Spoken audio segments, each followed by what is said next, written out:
wiilkayga curadka ahaa ku xiran 66 buu dhashay bishii koowaad buu dhashay curadkaygii weeye isaga ii shaqayn jiray isaga noo shaqayn jiray rag 33 nin buu la xiran yahay dadka halka ku xiran waa u dacwoonay anagu wasiirka arrimaha dibadda hortiisa aan istaagay anigu ma garatay waa ballan qaaday inuu u dacwoodo nimankaas oo yaani ma taqaana wax ka qabanaan federaalka waa u dacwoonay gobolada waa u dacwoonay odayaal waa u dacwoonay meelba waa u dacwoonay wax naga hoos qaada male dadkaas dad ehel ma aha dad Soomaaliya ka tirsan ma aha dad islaama ma aha dad yaani ma taqaana ehelkoodii ku baabay meesha oo sirqa wada yahay oo caruurtoodii aqoon tahay oo dumarkoodii rag waayeen oo rag kale iska guursadeen oo baaba aanu ku nahay baanu anagu yaani ma taqaana aanu ka dacwoonaynaa oo caalamka uga argoonaynaa yaani ma taqaana inay yaani ma taqaana xuquuqul insaanka inay eegaan oo yaani wax ka qabtaan dadkaas soo 10 sano waxay ku xiran yihiin lama yaqaan wax la xisaabtamayo wixii xiray ma lihin adoon baanu nahay adoon waxaanu nahay arigoo kale arigaaba fiican oo xirada loo buunsho iyo la siiyaa xoolaha waan ka liidanaa meel aan u dacwoon male waxaan loola ka qamariyo caalamka waxaan ogeysiinaynaa caalamka waxaan ka codsanaynaa in dadkaana loo soo daayo oo xaqdarada lagu haysto laga soo daayo oo naloo soo dadkooda maatada oo maanta baabay 10 sano ku xiran yihiin halka wax laga qabtana ma jiraanin ma wayan islaam ahayn ma wayan Soomaali ahayn madaxweynaha Soomaaliya isaga mas'uulka dadka iyo dalka mas'uul farmaajo ka ah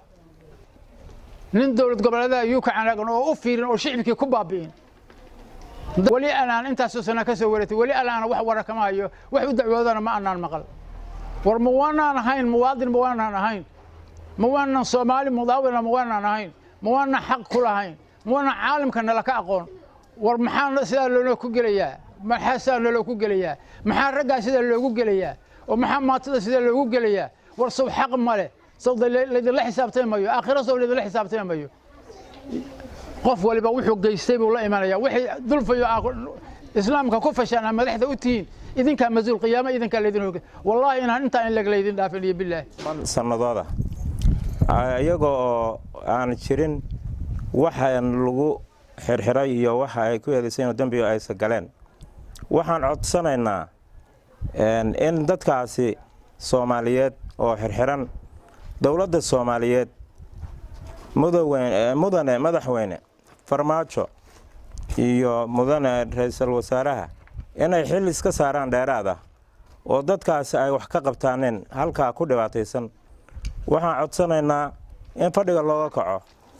waxaan codsanaynaa oo halkan aan u nimi oo cabashada u muujinaynaa wiilasha 33 nin oo halka joogto oo waayeelkooda joogo oo caruurahooda daadsan yihiin oo waxbarasho u baahan yihiin oo baahi qabaanin waxa weeye waxaan ka codsanaynaa madaxweynaha iyo ra'iisul wasaaraha waxaan ka codsanaynaa dad Soomaaliyeed baan nahay hooyooyin baan nahay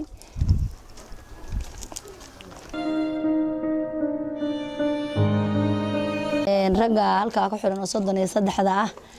baan waxa weeye waalid u ahay mid kamid ah hooyadiis baan ahay aan tabar weyn lahayn ragii dad ciyaalkiisii oo aan anigu u shaqayn karin oo aan tabar u hayn baan hayaa waxa weeye waa agoolamood agoonna maaha aabana male waxa weeye cabashada aan halka ka dirayno waxaan u direynaa caalamka iska dhan haday dawlad tahay haday culimo tahay haday maxaan ku yiraahdaa odayaal dhaqameed tahay haday waxa weeye islaamada tahay haday sudaamada